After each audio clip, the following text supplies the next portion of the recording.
Smart Business. Anda tengah mendengarkan dan juga menyimak podcast Smart Business. Halo Smart Listeners, Tasya Rustama menemani Anda. Dan saya sudah bersama dengan Coach Alfa Maulana. Beliau adalah Certified Executive Coach. Halo Coach. Halo juga. Apa kabar Mbak Tasya, Smart Listeners? Baik, dan semoga Smart Listeners juga di kesempatan kali ini mendengarkan kita dalam keadaan baik begitu Amin. ya. Amin. Targetnya tercapai. Amin. Timnya sukses. Lancar. Self-nya berkembang begitu kan. Itu yang paling penting. Iya. Oke Coach, kita selalu ngedenger nih istilah kan leadership. Ya. Kita di mana-mana harus punya leadership, kepemimpinan. Beda juga sama bos kan. Pemimpin sama bos beda lagi. Tapi sekarang muncul lagi nih Smart Listeners, istilah leadership. Ya. Leadership. Nah, leadership in business. Ini gimana sih konsepnya Coach? Kalau boleh diterangkan kepada kami. Oke. Kalau saya menganalogikan seorang pemimpin itu sama seperti parenting. Jadi satu kegiatan yang never ending. Ya, nggak pernah stop itu ya. Tapi satu kegiatan yang nanti semakin timnya itu berpotensi meningkat atau berkualitas, semakin redup bintangnya kurang lebih. Dalam tanda kutip begitu ya. Karena nanti tujuan akhir dari atau tugas akhir atau pekerjaan terakhir dari seorang pemimpin adalah independence. Ya dong ya. Jadi siapapun yang dipimpinnya akan menjadi independence. Jadi tapi ada lagi nggak sedikit juga perusahaan yang takut dalam hal tersebut. Nanti kalau udah saya invest, training dan saya kembangin, udah pinter dia cabut, dia pergi keluar, kondisi begitu kan. Ini yang perlu kita lihat. Maka kalau saya lebih suka daripada menyebutkan leadership ya atau kepemimpinan, ilmu kepemimpinan, lebih baik yuk kita gali leadership. Leadership itu dari shift itu kan berarti kan satu pergeseran. Ya, pergeseran itu kalau bicara shift, mau geser deh, yang namanya geser itu pasti dari tempat yang lama ke tempat yang baru. Ya, atau kalau misalnya kita biasa duduk di satu kursi, kalau kita pindah tuh kursi anget tuh kan gitu ya. Jadi udah saking lama makin lama makin anget kondisi gitu. Jadi bicara leadership itu ada dua, dianya juga shifting, timnya juga pasti shifting. Kan? Leadernya juga Leadernya shifting, timnya juga pasti shifting kan. Kalau seperti yang saya pernah bilang bahwa kalau leadernya ada di kemampuannya di level 3, dia naik ke 4. Timnya kan berarti naik ke 3, yang sebelumnya 2. Jadi nggak akan ada kejadian bahwa anaknya yang lebih pinter. Jadi ini salah HRD ya. Kalau ternyata kemampuan leadernya di 3, anaknya di 4, itu salah HRD tuh. Kenapa si 3 itu yang naikkan begitu kan? Pasti mungkin ini anak-anak yang punya atau segala macam kan begitu owner. Jadi bicara leadership tadi Mbak Tasya adalah shifting itu satu pergeseran dari satu titik yang lama ke titik yang baru. Siapa yang di shift dirinya lebih dulu. Udah, leaders nggak usah pikirin tim deh. Lu berkembang, anak lu pasti berkembang. Oke, jadi Coach, ini juga harus disadari begitu ya oleh para pemimpin atau penampu kepentingan begitu kan. Ya ketika dia berubah, otomatis timnya juga akan berubah begitu. Iya. If dia mau timnya berubah, ya nggak usah ayo dong berubah. Ya dimulai nggak usah, dari pasti berubah. Jadi gini, kita hitung-hitungan aja ya. 100% dari karyawan kita kan orang ya. Yes. 100% dari customer kan juga orang. Kalau kita mau mengerti bisnis, ya harus ngerti orang ya. Kan gitu ya?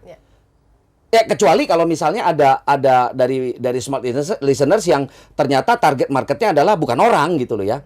Mungkin lumba-lumba apa segala macam gitu ya. Bisnisnya pet shop kan bisa. Iya, pet shop bisa. Tapi kan yang beli pet shop kan orang gitu ya.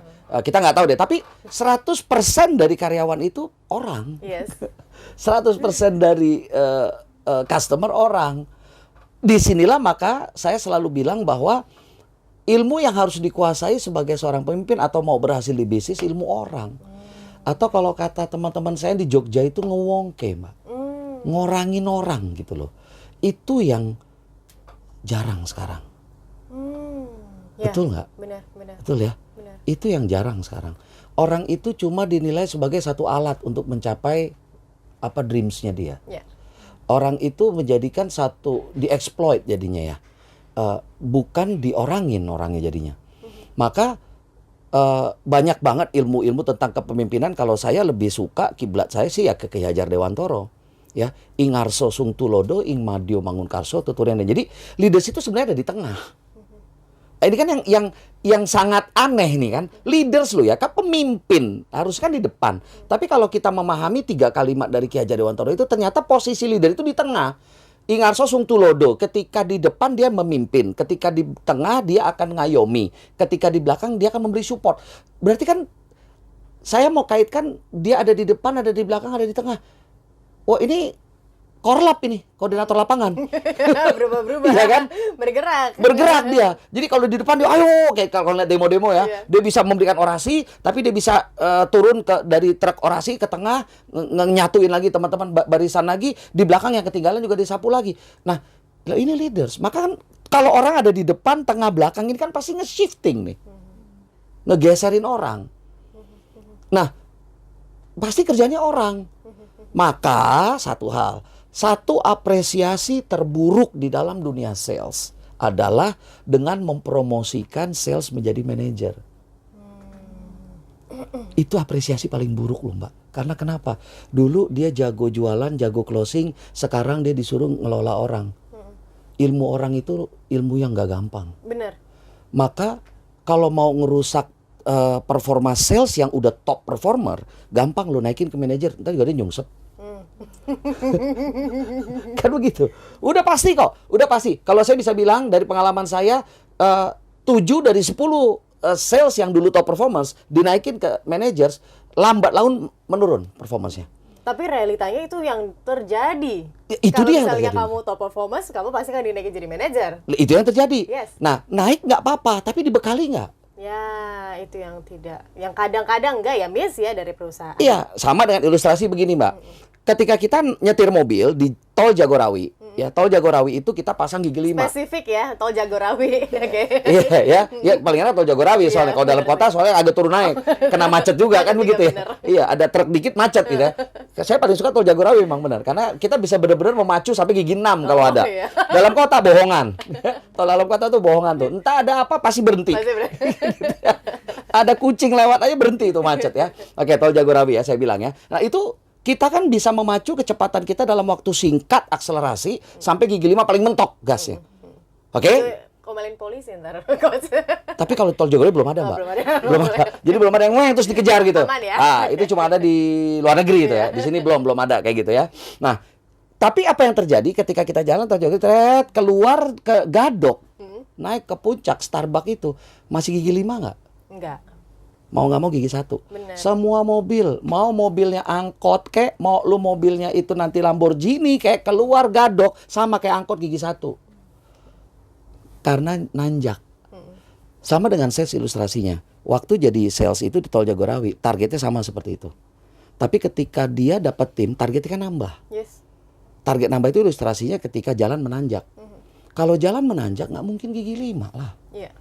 Ngus-ngusan. Ini nggak ngomongin Turun mobilnya, lagi. itu dia. Mungkin nggak turun, jebol gearboxnya kalau dipaksa. Jadi ini kita kan nggak ngomongin target lagi, nggak ngomongin produk yang dijual lagi. Ini yang jadi bukan masalah mobilnya. Lu kenapa sih kata lu mobil lu keren? Kenapa lu keluar Gadok gigi 1? Ini bukan mobilnya, cuy. Ini tanjakannya. Nah, maka ketika bicara nanjak di situ, gigi harus gigi 1. Dan perbedaan gigi 5 gigi 1, gigi 5 speed, gigi 1 power. So, maka shifting itu di situ. Dari gigi 5 berhasil nggak turun ke gigi 1? Ini kan masalah ego, Mbak. Bener. Orang dari sini, terus harus gigi 1 lagi. Ah, itu shifting. Yang di shifting siapa? Dirinya lu sendiri lah. Lu selesaiin dulu masalah sama diri lu. Selama masalah sama diri Anda nggak bisa berdamai dengan diri Anda nggak pernah bisa berdamai dengan orang. Dan Anda ini dititipkan orang oleh manajemen untuk capai target. Yes. Jadi gini, mobil itu fungsinya bukan buat isi bensin. Mobil itu fungsinya untuk membawa kita dari titik A ke titik B. Bensin merealisasikan itu. Ya. Sama, target itu bukan untuk dicapai. Tapi pengembangan manusia itu yang paling penting. Target itu hanya untuk membantu dan mengukur sudah sampai di mana. Jadi jangan kebalik-balik ini. Wow, interesting. Ya. Sementara ilmu manusia kan kompleks Wah, itu ya. lama. Berbeda case-nya dengan Beda case. sales kan sudah tahu targetnya jelas. Ini sudah ada Ya. gitu kan. ilmu manusia, manage manusia. Iya. Ini kan kompleks banget. Satu kepala akan berbeda dengan kepala lainnya. Betul. Belum lagi satu kepala ini akan berbeda dengan dirinya versi sekarang, Iya. moodnya versi kapan.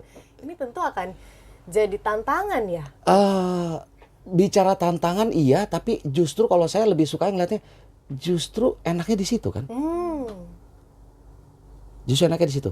Sekarang gini, kalau kita bicara nggak ngomongin target, kita nggak ngomongin target lah ya. Saya sama Mbak Tasya hari ini nih, pagi ini kita masih selevel nih. Kita punya atasan lah ya.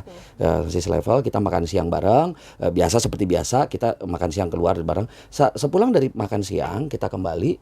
Sekarang saya tanya Mbak Tasya nih, beneran ya. Tentu saya dipanggil sama HRD nih. Ya. Begitu dipanggil HRD, dibilang saya dipromosi. Terus saya datang ke Mbak Tasya. Mbak Tasya, lu sekarang jadi tim gue jadi atasan lu. Sekarang pertanyaan saya jujur, suka nggak Mbak Tasya? Enggak. Ya wis. That's a problem kan? Ya. Terus saya harus ngebuat Mbak Tasya achieve target, sementara lo aja nggak suka sama gua. It's hard to do. Nggak bisa Mbak. Nah, kalau ini belum selesai nggak bisa. Dan satu lagi, tidak ada ilmu yang mengharuskan Mbak Tasya harus ikutin saya. Ya. Di kepemimpinan tuh nggak ada begitu. Nggak ada orang harus ikutin atasannya, nggak ada. Di struktur dia atasan saya, tapi tidak ada satupun yang dapat membuat hati saya nih mau dengan rela, ikhlas ngikutin Mbak Tasya sebagai atasan. Nggak ada. So, ilmu saya kemarin yang membuat saya dipromot nggak akan kepake lagi di sini. So, people skill. Ya. Jadi maka ketika terakhir saya di Sembi Niaga, itu pegang 600 orang direct sales Mbak, 700 orang direct sales nasional. Ya, itu usia saya 35. Jadi ketika ditanya strategi apa? Enggak, saya bermain, saya berteman. Saya berteman dan tidak sedikit tim saya orang yang lama-lama ikut saya. Jadi saya berteman, benar-benar berteman dengan mereka. Karena Simon Sinek di bukunya bilang bahwa leaders itu tidak responsibility bukan kepada angka, bukan kepada result. Tapi leaders itu responsibility-nya adalah kepada orang yang memiliki responsibility kepada result.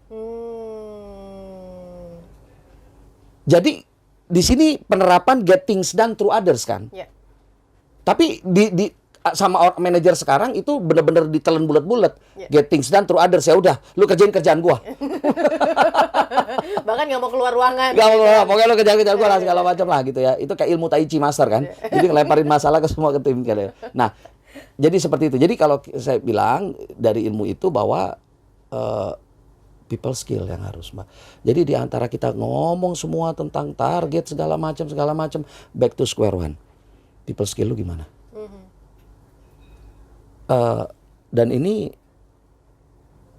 bukunya pun belum selesai ditulis nih Mbak sama penulisnya. Kalau bicara people skill, paham maksudnya? Ini benar-benar never ending learning. Seperti tadi Coach juga bilang bahwa ini seperti ilmu parenting begitu kan. Seperti orang tua ketika once it begins, setelah itu dimulai, ya kamu harus terus jalani itu sampai nanti. Bahkan sampai wafat sampai begitu mati, betul, sampai meninggal, udah. Meninggal baru selesai. Salah satu meninggal dari kita selesai. Kalau belum meninggal enggak. Tapi meninggal itu pun selesai tahap 1 kan? Iya. Tahap 2 kan ini apa namanya judgment day kan? Iya, pertanggungjawaban. Nah, yang lu kerjain kemarin dapat nggak? Kondisi kan begitu. Dan terakhir lagi sebelum saya tutup dan kita tutup lagi dan kita bilang bahwa segala sesuatu yang kita kerjakan akan berbalik ke kita kan. What goes around comes around. Jadi kalau Anda mau capai target tertinggi, Anda harus buat tim capai target tertinggi. Dan apresiasi terburuk bagi seorang top performer di sales adalah dengan mempromosikan dia menjadi manajer tanpa diberikan edukasi bahwa harus shifting dari sales target menjadi people skill. Oke, para sales manager, ayo, sudahkah Anda jadi leadership atau leadership gitu kan? Kalau leadership doang ya level 1 ya Coach ya. Satu lah. Kalau udah leadership, nah ini udah master nih. Nah ini harus belajar bagaimana untuk mengelola people skill itu. Thank you Coach. Sama-sama. Ini jadi pembuka mindset saya juga nih. Oh iya ternyata at the end hubungannya akan ke sana begitu kan. Iya. Hubungan manusia antar person itu sangat-sangat penting. Betul. Kan. Oke, good luck smart listeners dan terima kasih sekali lagi. Sama-sama Mbak Tasya. Dan akhir kata, saya Tasya Rustama dan juga Coach Saya dengan Alfa. Alfa Maulana. Kami pamit undur diri. Terima kasih dan sampai jumpa. Smart Business. Lead you better.